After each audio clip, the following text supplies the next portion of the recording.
January 30, 1944. Anzio beachhead, Italy.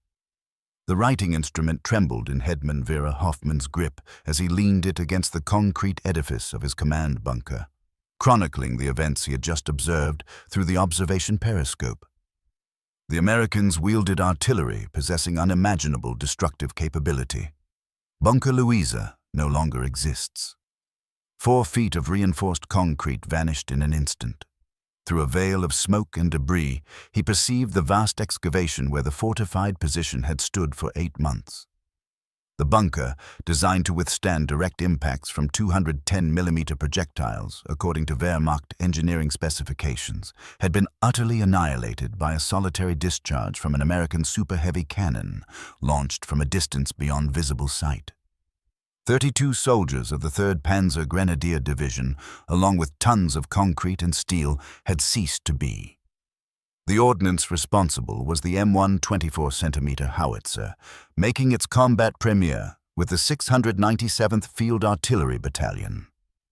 What Hoffman and thousands of German defenders would come to realize in the ensuing months was that every preconceived notion regarding fortification warfare had been rendered obsolete overnight.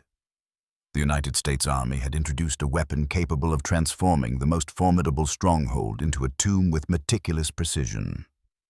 The M1 24cm Howitzer originated from a 1940 United States Army ordnance study that arrived at a stark conclusion. Existing American artillery was incapable of overcoming modern European fortifications. The largest available cannon at that time, the 15.5cm long Tom, could inflict damage, but not reliably destroy the reinforced concrete bunkers that were becoming a cornerstone of German defensive strategy. The stipulated requirements seemed insurmountable. A mobile weapon that could propel a 360-pound shell over 14 miles with sufficient accuracy to strike individual bunkers, possessing the capability to penetrate 6 feet of reinforced concrete. The entire apparatus had to be transportable by standard military vehicles. Unlike the colossal railway guns of the First World War, what emerged from obliterate Arsenal in New York was an engineering marvel.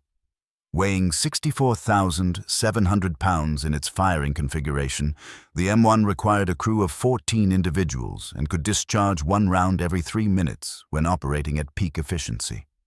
The barrel alone weighed 23,000 pounds and measured 35 feet in length, necessitating specialized transport on a 6-wheeled trailer. Setup time averaged 8 hours, encompassing the excavation of a recoil pit and assembly, utilizing the specialized M2 crane that accompanied each weapon. Production commenced in November 1942 with 6 prototype units. By 1944, obliterate Arsenal had achieved a manufacturing rate of 13 guns per month, ultimately producing precisely 315 units before operations ceased in August 1945. Each cannon incurred a cost of $380,000, equivalent to 12 Sherman tanks, but their strategic significance would prove to be immeasurable. The 697th and 698th Field Artillery Battalions arrived at the Anzio beachhead in January 1944, bringing the inaugural M1 24cm Howitzers into active service. The German 14th Panzer Corps had transformed the surrounding topography into an intricate fortress system, with interlocking bunkers commanding every ingress to the Allied encampments. On January 30, 1944, at 14:30 hours, the 697th discharged the first 24cm round in combat, targeting a German observation post situated on the Alban Hills. The projectile traveled 23,000 yards, exceeding 13 miles, and scored a direct hit. The bunker, along with its observation equipment and personnel, ceased to exist. Major Herman E. Smith, commanding the 697th, documented the weapon's psychological impact in his unit's historical record. Following our inaugural day of firing, captured German soldiers reported a complete erosion of morale within their ranks. They spoke of seismic projectiles that caused the earth to tremble for hundreds of meters around the impact zone. Many refused to occupy bunkers after witnessing our strikes. The mathematical precision of destruction at Anzio was meticulously recorded. Rounds expended, 2,847. Bunkers engaged. 67. Bunkers neutralized. 61. Average rounds per bunker, 4.8. Maximum effective range achieved, 25,100 yards. The war diary of the German 715th Infantry Division, recovered following the liberation of Rome, noted, "American super-heavy artillery renders our fortified positions untenable. Casualties resulting from single shells surpass those sustained from prolonged conventional bombardments." The breakthrough at Monte Cassino in May 1944 showcased the 24-centimeter howitzer's capacity to breach the most resilient defensive emplacements. The Gustav Line had withstood Allied assaults for months, anchored by the ancient monastery that German paratroopers had transformed into an impenetrable fortress. The 240th Field Artillery Battalion, equipped with 8 M1 Howitzers, joined Operation Diadem on May 11, 1944. Positioned near Cassino, they could target every German stronghold along the Gustav Line. Their primary objectives were the heavily reinforced bunkers embedded in the mountainside below the monastery. British Major General Francis Tucker, whose 4th Indian Division had suffered grievous losses in earlier offensives, personally witnessed the 24-centimeter bombardment and reported that the American super-heavy cannons accomplished what months of bombing and conventional artillery had failed to achieve. Each projectile that found its mark obliterated a German strongpoint entirely. The psychological effect on the defending troops was decisive. They understood that no sanctuary remained. The 24-centimeter howitzers maintained continuous fire for 72 hours during the breakthrough engagement, expending 1,847 rounds. Post-engagement analysis revealed that of 43 major German bunkers targeted, 39 were completely destroyed. The 4 surviving positions had been abandoned by their occupants following near misses. The efficacy of the 24-centimeter howitzer stemmed not solely from its colossal projectile, but from the entire American fire control apparatus. The Fire Direction Center, FDC concept, refined over 3 years of combat, afforded unparalleled accuracy and coordination. Forward observers, equipped with SCR-610 radios, could direct artillery fire from positions miles distant from the guns. Their target coordinates were transmitted to the FDC, where trained personnel utilized graphical firing tables, slide rules, and meteorological data to calculate firing solutions. Within 4 minutes of a fire mission being called, projectiles could be impacting targets over 14 miles away. The time-on-target methodology amplified the psychological impact. Multiple batteries, firing from disparate locations at staggered intervals, could synchronize their volleys to strike targets simultaneously. A German bunker might sustain 6 24-centimeter impacts within a 2-second window, delivering over a ton of high explosive without warning. Lieutenant Colonel Thomas B. Hedkin, commander of the 245th Field Artillery Battalion, articulated in a 1944 report, "We do not merely lob projectiles, we execute surgical strikes. A forward observer identifies a specific bunker. We compute the solution and deliver 1 or 2 rounds directly upon it. The precision terrifies the Germans more than any volume of ordnance." 4 M1 24-centimeter howitzers, attached to the 19th Corps, participated in Operation Cobra, the July 1944 breakthrough from the Normandy beachhead. The German 352nd Infantry Division had fortified every hedgerow and crossroads surrounding Saint-Lô, creating a defensive labyrinth that had stalled the Allied advance for weeks. The 272nd Field Artillery Battalion deployed their 24-centimeter howitzers into action on July 24th, systematically dismantling German strongpoints that had withstood the massive carpet bombings. Hill 122, the critical terrain feature dominating Saint-Lô, was reinforced with concrete bunkers constructed on the reverse slopes, rendering them impervious to aerial bombardment. Technical Sergeant Raymond Jones, Section Chief with Battery A, 272nd Field Artillery, later testified, "We could observe the Germans believing they were secure in those reverse slope positions. Our observer called in the coordinates. We fired 3 rounds for effect. When the smoke cleared, there was merely a void in the hillside where the bunker had been. The psychological repercussions were immediate. The German 3rd Parachute Division, elite troops who had fought valiantly at Cassino, began evacuating prepared positions rather than confront the 24-centimeter bombardments. Their commander, General Richard Schy, captured on July 31st, informed interrogators, "Your super-heavy artillery rendered static defense impossible. My men, veterans who had never retreated, fled their bunkers." The assault on the Gothic Line in northern Italy during the autumn of 1944 underscored the 24-centimeter howitzer's indispensable role in mountain warfare. German engineers had spent a year constructing fortifications along the Apennine ridges, leveraging the mountainous terrain to establish positions believed to be invulnerable to artillery. The 697th Field Artillery Battalion, seasoned veterans of Anzio and the advance to Rome, positioned their howitzers in the valleys below the Gothic Line in September 1944. Employing high-angle fire, they could deliver shells almost vertically onto German emplacements carved into the reverse slopes of the mountains. The destruction of the Futa Pass fortifications served as a stark demonstration of the weapon's capabilities. The pass, controlling the primary route to Bologna, was defended by elaborate bunker complexes constructed by Organization Todt.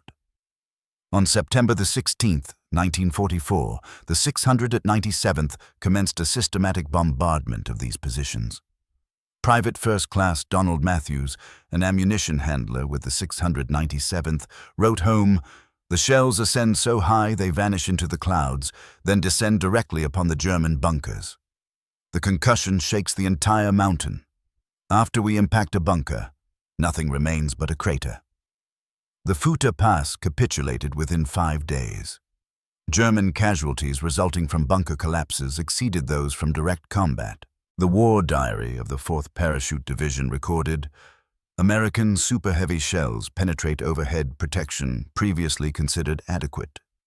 Morale is collapsing as troops refuse to occupy their positions." The systematic demolition of the Siegfried Line, commencing in September 1944, represented the 24-centimeter howitzer's most significant contribution to Allied victory.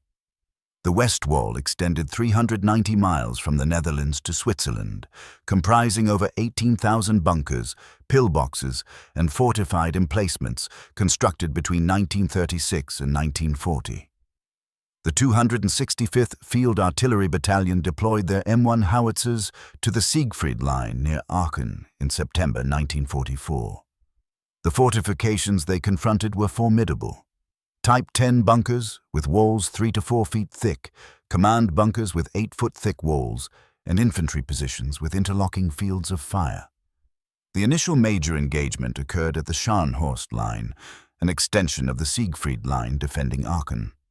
On October 8, 1944, the 265th initiated preparatory bombardments for the 1st Infantry Division's assault.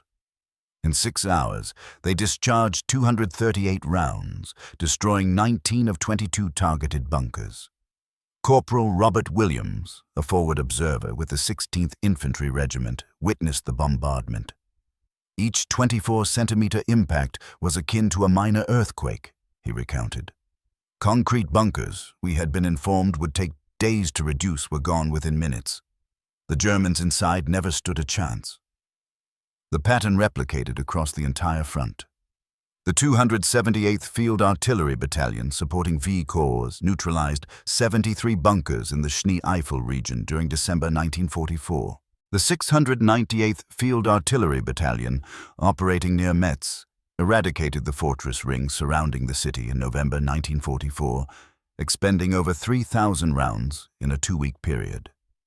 The Vosges Mountains Campaign, spanning October to November 1944, presented unique challenges. German forces had fortified the heavily forested ridges with bunkers camouflaged by dense tree cover. Invisible to aerial reconnaissance and shielded from conventional artillery by the terrain, the 265th Field Artillery Battalion developed novel tactics for forest warfare. Utilizing proximity-fused projectiles when available, They could achieve airbursts above the tree canopy, with blast effects penetrating downwards onto the bunkers. When employing conventional shells, they utilized box-in-one tactics. 4 rounds at the corners of a suspected position, followed by 1 directly in the center. Master Sergeant Harold Anderson, Chief of Section with the 265th, described the technique. The forest obscured observation, but the 24-centimeter did not require pinpoint accuracy. Even a near miss would collapse bunkers through ground shock. We would fire, wait for the dust to settle, and the infantry would discover nothing but craters and casualties. The liberation of Strasbourg on November 23, 1944, was preceded by a 24-centimeter bombardment of the outer fortifications. The German 553rd Infantry Division abandoned their positions after losing 12 bunkers in 90 minutes of targeted fire. Post-war analysis by United States Army engineers elucidated the reasons for the 24-centimeter howitzer's exceptional effectiveness against fortifications. The concrete-penetrating projectile, designated the M17, employed a hardened steel cap backed by 360 pounds of mass, traveling at 2,300 feet per second. This delivered approximately 2.8 million foot-pounds of kinetic energy to an impact area less than 20 square inches. The resulting pressure, exceeding 200,000 pounds per square inch, surpassed the compressive strength of any concrete. More critically, the delayed fuse allowed penetration of 3 to 6 feet before detonation. The internal explosion within the concrete mass generated what engineers termed sympathetic fracturing. Shock waves reflecting off the steel reinforcement created intricate stress patterns that shattered entire structures from within. The high-explosive projectile, designated the M114, contained 49 pounds of TNT with aluminum powder additives, enhancing its blast effect by 40% over pure TNT. When fused for surface burst, it created craters 50 feet wide and 20 feet deep in average soil, and 30 feet wide and 12 feet deep in rocky terrain. The deployment of 24-centimeter howitzers necessitated extraordinary logistical support, showcasing American organizational prowess. Each battalion required a daily supply of 50 to 100 shells, representing 18 to 36 tons. 2,000 gallons of fuel were needed for prime movers and generators, along with specialized maintenance equipment and dedicated ammunition carriers with reinforced suspensions. The ammunition supply chain extended from Watervliet Arsenal to the front lines, spanning distances of up to 3,000 miles. Each projectile demanded precision forging of the shell body, machining to tolerances of 1/100th of an inch, careful filling with explosive compounds, installation of precision fuses, and individual inspection and proof testing. By March 1945, the United States Army had stockpiled over 500,000 24-centimeter rounds in European depots. Monthly consumption peaked at 35,000 rounds during the Rhine crossings. This represented an industrial capacity that Germany, Japan, or even the Soviet Union could not rival. The Rhine crossing operations of March 1945 demonstrated the 24-centimeter howitzer at its zenith of effectiveness. Operation Plunder, Montgomery's meticulously planned crossing on March 23 to 24th, was preceded by the most extensive artillery preparation of the Western War. The American 12 Corps contributed 12 24-centimeter howitzers to the bombardment. The objective was the Wesel fortified zone, where the German 84th Infantry Division had constructed elaborate bunker systems along the eastern bank. Beginning at 1700 hours on March 23rd, the 24-centimeter howitzers commenced the systematic obliteration of identified positions. Captain William Morrison, commanding Battery B, 278th Field Artillery Battalion, recorded, "We possessed aerial photographs detailing every bunker.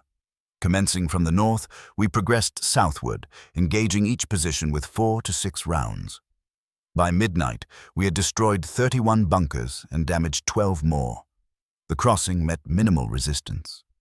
German survivors reported complete demoralization upon witnessing their fortifications disintegrate.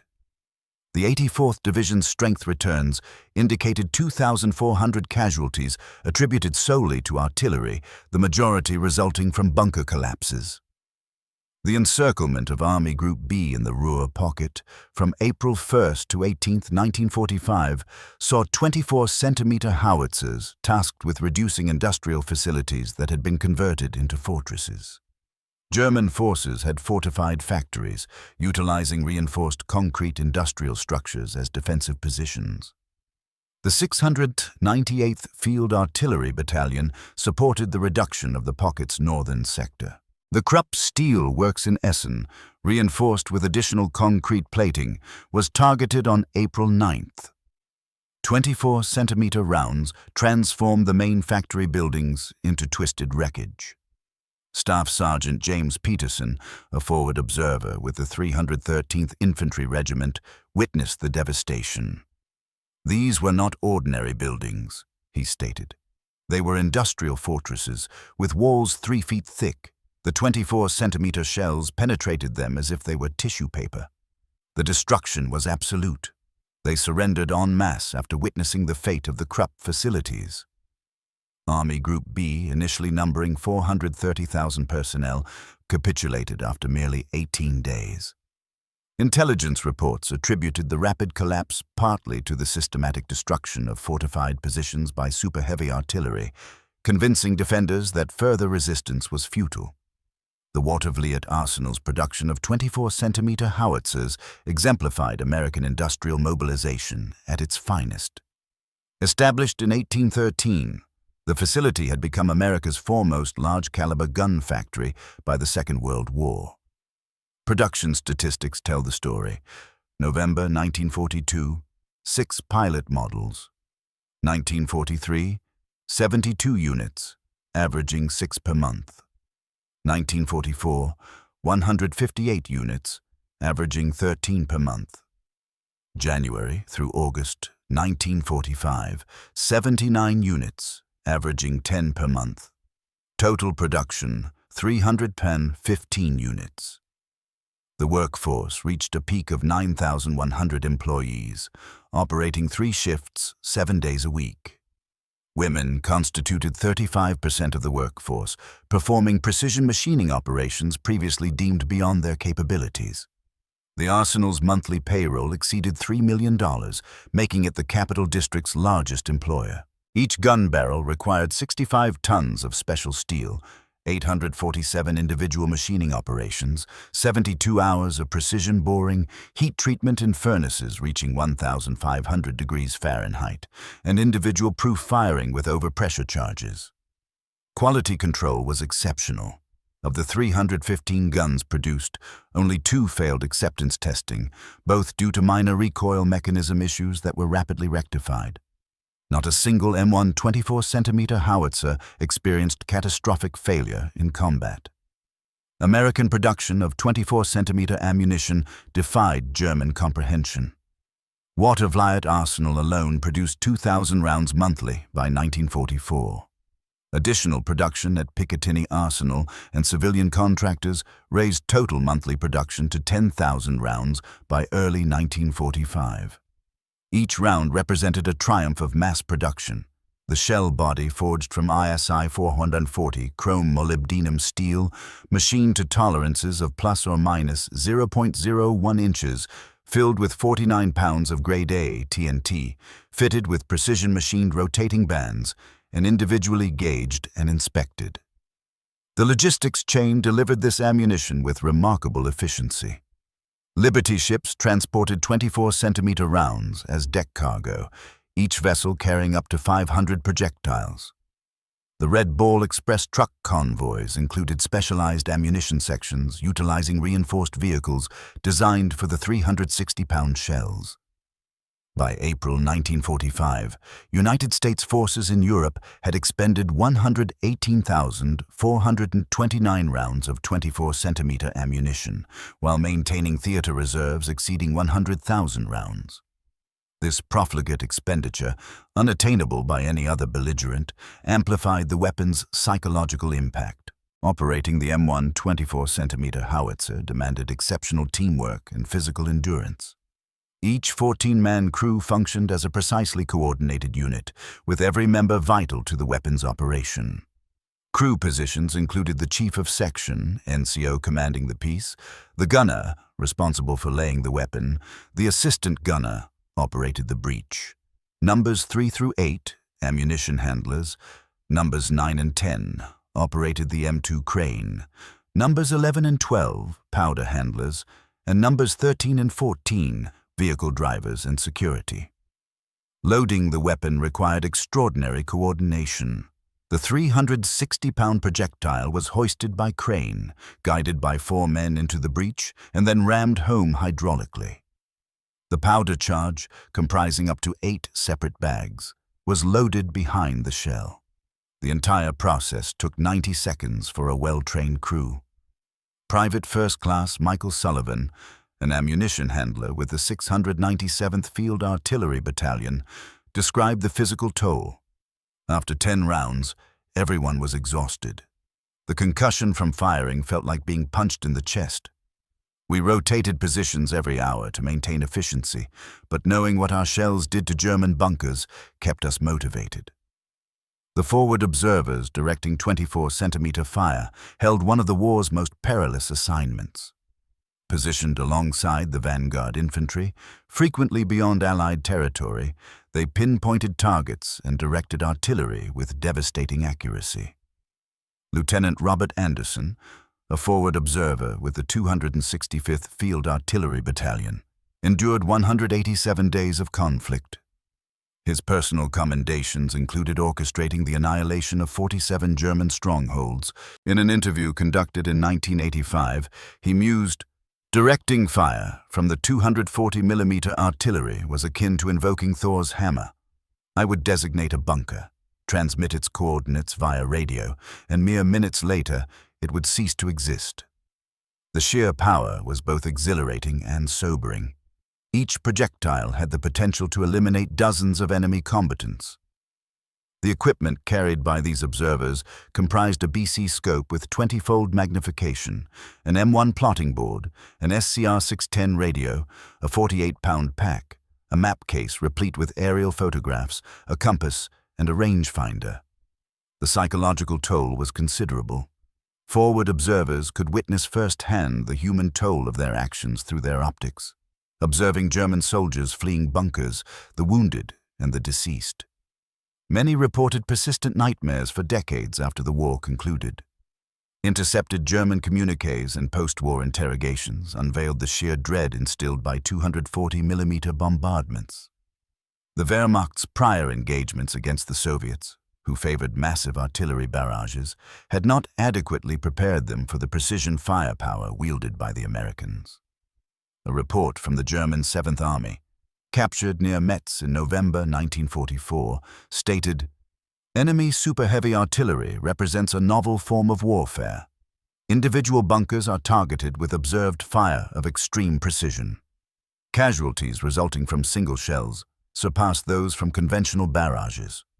The morale impact is catastrophic. Troops are refusing to occupy forward bunkers." The German 19th Army, defending the Vosges Mountains, reported that 60% of their casualties originated from artillery fire, with 240mm shells inflicting disproportionate losses despite their limited deployment volume. Bunkers that had sheltered troops for months transformed into death traps once American observers identified them. Post-war interviews with German veterans consistently highlighted the profound psychological impact. Former Oberst Colonel Hinrich Simon, who commanded a regiment along the Siegfried Line, stated in 1962, "We could endure conventional artillery, but those monstrous shells shattered our spirit. When you witnessed a bunker vanish, you understood that nowhere was safe. Many of my men took their own lives rather than await the next projectile." The M1 240mm Howitzer was an integral component of an Allied super-heavy artillery contingent that also included British and Soviet ordnance. But it was America's immense industrial capacity that proved decisive. Comparative production figures reveal the U.S. M1 240mm Howitzer at 315 units, the British BL 7.2-inch Howitzer at 36 units, the Soviet 280mm BR-2 mortar at 47 units, and the German 24cm K3 railway gun at 8 units. The American advantage lay not only in sheer numbers, but also in mobility and the ability to sustain operations. While German and Soviet super-heavy guns necessitated rail transport or extensive site preparation, the M1 could be towed at a slow pace by tracked vehicles and emplaced virtually anywhere with suitable terrain. British observers consistently lauded American super-heavy artillery. Major General Sidney Kirkman, artillery commander for the 13th Corps, wrote, "The American 240mm howitzer achieved what our own heavy guns could not: the systematic, rapid destruction of fortified positions. At Cassino, these weapons were largely instrumental in the breakthrough." As Allied forces advanced into Germany proper in early 1945, the 240mm howitzer continued its destructive work. Every German city designated a fortress by Hitler faced systematic bombardment by super-heavy artillery. The siege of Aschaffenburg, from March 25th to April 3rd, 1945, showcased the weapon's urban warfare capabilities. The German 36th Infantry Division had fortified the medieval city, barricading streets and converting buildings into strong points. The 265th Field Artillery Battalion positioned 4 howitzers across the main river, systematically dismantling defensive positions. The precision was remarkable. Forward observers could direct 240mm rounds through specific buildings without impacting adjacent structures. This selective demolition persuaded numerous German commanders to surrender rather than witness their cities utterly razed. The capture of Nuremberg, from April 16th to 20th, 1945, saw 3 240mm battalions in action. The medieval fortifications, reinforced with modern concrete, crumbled under the bombardment. One battalion alone destroyed 8 major bunkers within the old city walls in just 4 hours of firing on April 19th. When Germany surrendered on May 8, 1945, American 240mm howitzers had made a definitive contribution to the victory. The final statistics from the U.S. Army Ordnance Department indicate a total of 118,429 rounds fired in the European theater of operations, engaging 3,847 bunkers and fortifications, with 3,114 confirmed destroyed, 81%, and 489 damaged beyond use, 13%. The average number of rounds per target destroyed was 38. The maximum range achieved in combat was 25,255 yards. 23 gun tube replacements were required, with 0 catastrophic failures.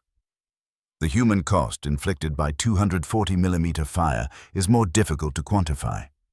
German records, often incomplete, suggest 15,000 to 20,000 casualties directly attributable to 240mm bombardment, with psychological casualties potentially doubling that figure. Combat experience spurred continuous advancements in 240mm howitzer deployment. Early operations revealed that the 8-hour emplacement time restricted tactical flexibility. By 1945, experienced crews had reduced setup time to under 4 hours through refined procedures and equipment. The development of mechanical fuse setters increased the rate of fire from 1 round per 3 minutes to 1 round per 2 minutes for sustained operations. Improved powder formulations extended barrel life from 500 to 800 rounds between replacements. The most significant innovation was the integration of aerial reconnaissance with fire planning. By 1945, forward observers received annotated aerial photographs clearly delineating and numbering every potential target. This reduced mission processing time from 10 minutes to under 4. While this account primarily focuses on European operations, 240mm howitzers saw limited service in the Pacific. 6 weapons supported the Philippines campaign, destroying Japanese fortifications on Corregidor in February 1945. The concrete-piercing shells proved particularly effective against Japanese cave defenses, sealing entrances and inducing concussion casualties deep within the mountains. Plans existed for extensive 240mm deployment in Operation Downfall, the invasion of Japan. The U.S. Army projected a requirement for 100 howitzers to reduce Japanese homeland fortifications. Japan's surrender rendered this unnecessary, but captured Japanese officers later conceded that their defensive strategies had not accounted for American super-heavy artillery capabilities. Military historians consider the M1 240mm howitzer a revolutionary weapon that fundamentally altered siege warfare. Its combination of mobility, accuracy, and destructive force rendered traditional fortifications obsolete. The U.S. Army's official history concluded that the 240mm howitzer provided ground forces with a capability previously reserved for naval gunfire or strategic bombing. It could dismantle any fortification with surgical precision, profoundly influencing both the physical and psychological dimensions of warfare. Soviet observers granted access to captured German fortifications were particularly impressed. Marshal Vasily Chuikov, who had commanded forces at Stalingrad, examined destroyed Siegfried Line bunkers and remarked, "The Americans found the solution to modern fortifications, not mass, but precision, one gun achieving what 100 of ours could not." The terror instilled by 240mm bombardment left enduring psychological scars. The German Veterans Association documented high rates of specific phobias among survivors, including seismophobia, fear of vibrations, in 73% of bunker survivors, claustrophobia in 67%, and phonophobia, fear of loud sounds, in 89%. Dr. Hans Müller, treating veterans in Munich during the 1950s, identified bunker syndrome, a complex of symptoms including nightmares, panic attacks, and an inability to enter concrete structures. His research suggested that the sudden, complete obliteration of supposedly safe positions created unique trauma patterns. American veterans also bore psychological burdens. Forward observers reported recurring dreams about directing fire missions. Gun crews described permanent hearing damage despite protective gear. The physical sensations of firing, the ground shock, chest compression, and overwhelming sound, remained vivid for decades. The successful deployment of 240mm howitzers embodied the American industrial philosophy, mass production of precision weaponry. While Germany produced individual masterpieces like the Karl Gerät 600mm mortar, 6 built, or the Schwerer Gustav 800mm railway gun, 2 built, America mass-produced effective weapons. The comparison is instructive. A German Karl Gerät 600mm gun required a 24-hour setup and fired 1 round every 10 minutes. The American M1 240mm howitzer, of which 315 were produced, had a 4-hour setup and fired 1 round per 2 minutes. This represented divergent approaches to warfare. Germany sought wonder weapons that would provide a decisive advantage through technological superiority. America pursued producible weapons that would deliver an advantage through quantity and reliability. The 240mm howitzer program cost approximately $120 million in 1945, encompassing development, production, and ammunition. This equaled the cost of 40 B-24 bombers or 1,600 Sherman tanks. Yet, its strategic impact, the ability to rapidly dismantle any fortification, justified the investment. The M1 240mm howitzer's influence extended beyond World War II. Its success demonstrated the value of super-heavy mobile artillery, shaping Cold War weapon development. The Soviet Union developed the 2S4 Tulpan, 240mm self-propelled mortar, citing American World War II experience. The fire control techniques developed for the 240mm, particularly the fire direction center system and the integration of aerial reconnaissance, became standard for all artillery. Modern GPS-guided munitions trace their conceptual lineage to the precision fire missions of 1944 and 1945. Several M1 howitzers remain as historical monuments. Fort Sill, Oklahoma, displays serial number 14, which fired the first combat round at Anzio. The Watervliet Arsenal Museum preserves number 1. The prototype that proved super-heavy mobile artillery was feasible. The M1 240mm howitzer achieved something rare in military history. It rendered an entire category of military architecture obsolete. For centuries, fortifications had provided defensive advantages. Concrete and steel bunkers represented the ultimate expression of this philosophy. The 240mm howitzer ended that era in 18 months of combat. General Dwight D. Eisenhower, in his post-war memoir, wrote, "The 240mm howitzer gave us the ability to crack any defensive position quickly and economically. It saved thousands of Allied lives by eliminating fortifications that would have required costly infantry assaults." Field Marshal Albert Kesselring, defending Italy and later southern Germany, offered the enemy's perspective. The American 240mm gun was a weapon against which we had no answer. Our bunkers, built at enormous cost in materials and labor, became death traps. The psychological effect was devastating. Troops lost faith in any defensive position. Behind the statistics were individual soldiers whose service contributed to victory. Their stories, preserved in unit histories and personal memoirs, humanized the mechanical destruction. Sergeant David E. Mathis of the 697th Field Artillery Battalion served from Anzio through the war's end, participating in the destruction of over 100 enemy positions. In a 1990 interview, he reflected, "We knew we had something special. When the infantry called for us, we could eliminate obstacles that had stalled entire divisions.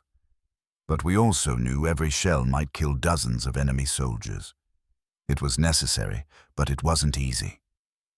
Lieutenant Harold Saunders of the 272nd Field Artillery Battalion directed fire during the Normandy breakout. His forward observer team spent 73 consecutive days in combat, calling in missions that destroyed 31 German strongpoints. "The 240mm was our ace in the hole," he stated. "When nothing else worked, when the Germans thought they were safe, we could reach out and touch them. It saved American lives, and that's what mattered." These men, and thousands like them, operated weapons of unprecedented destructive power with professional precision. They transformed American industrial might into battlefield victory, one devastating round at a time. German tactical doctrine evolved rapidly in response to 240mm bombardment, though no truly effective countermeasure emerged. By late 1944, Wehrmacht defensive instructions emphasized dispersion and camouflage over fixed fortifications. The German 7th Army's December 1944 tactical directive stated, "Fixed fortifications must be abandoned when American super-heavy artillery is present. Troops should construct field positions, frequently relocated, with overhead cover sufficient only for conventional artillery. Bunkers concentrate casualties rather than prevent them." This represented a complete reversal of German defensive doctrine developed over decades. The Prussian tradition of elaborate field fortifications, refined through World War I and the Eastern Front, crumbled before American firepower. Some German innovations showed promise. Dummy positions, heated to simulate occupation, sometimes drew fire away from actual positions. Smoke generators obscured observation. Electronic jamming attempted to disrupt American radio communications, but these measures only delayed the inevitable.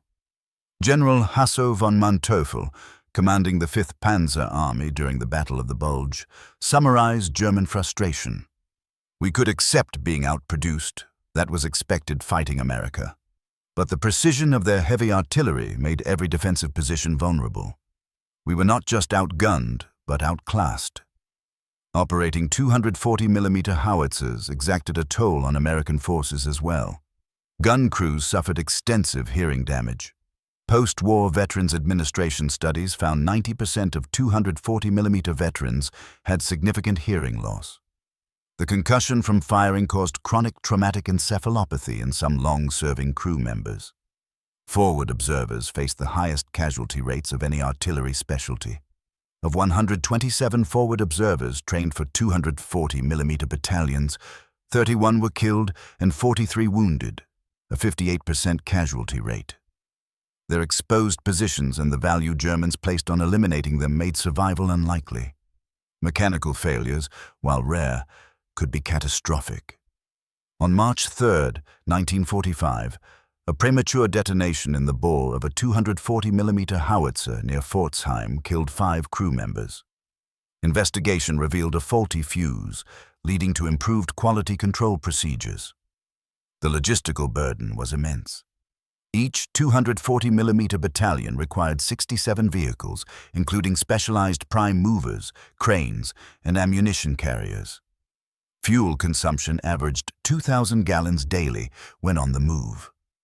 The weapon's weight damaged roads, necessitating engineer support to maintain supply routes. The M1 240mm howitzer epitomized American warfare philosophy at its most effective. Overwhelming firepower, delivered with precision, supported by virtually unlimited industrial production. While individual German bunkers might have been stronger, American industry could destroy them faster than Germany could construct them. This mathematical certainty of victory through production terrified German commanders more than tactical defeat. They could counter superior generalship with clever tactics, offset numerical disadvantage with superior training, but they could not answer unlimited precision firepower backed by an infinite ammunition supply. The 240mm howitzer was ultimately a manifestation of American industrial democracy, triumphing over European totalitarianism. Free workers in Detroit, Pittsburgh, and Watervliet produced weapons that destroyed fortifications built by forced labor. The triumph was not merely military, but moral, a testament that democratic societies could marshal greater power than dictatorships. The German encounter with American 240mm howitzers was more than a military defeat. It was a psychological transformation through technological shock. Soldiers who had believed in the supremacy of German engineering, the impregnability of concrete fortifications, and the advantage of prepared defense discovered that American industrial capacity had rendered their entire military doctrine obsolete. The numbers tell only part of the story. 315 howitzers produced, 118,429 rounds fired, and 3,114 bunkers destroyed. The true impact was measured in the complete collapse of German faith in fixed defenses. Every shattered bunker demonstrated American superiority not just in firepower, but in every facet of modern warfare: logistics, production, technology, and organization. The 240mm howitzer did more than destroy fortifications. It demolished the psychological foundations of German resistance. Wehrmacht soldiers learned to fear not just the shell, but everything it represented: unlimited ammunition, precision fire control, mechanical reliability, and the terrible efficiency of American industrial democracy. In the ruins of the Siegfried Line lay not just broken concrete, but the shattered remnants of Nazi Germany's military pretensions.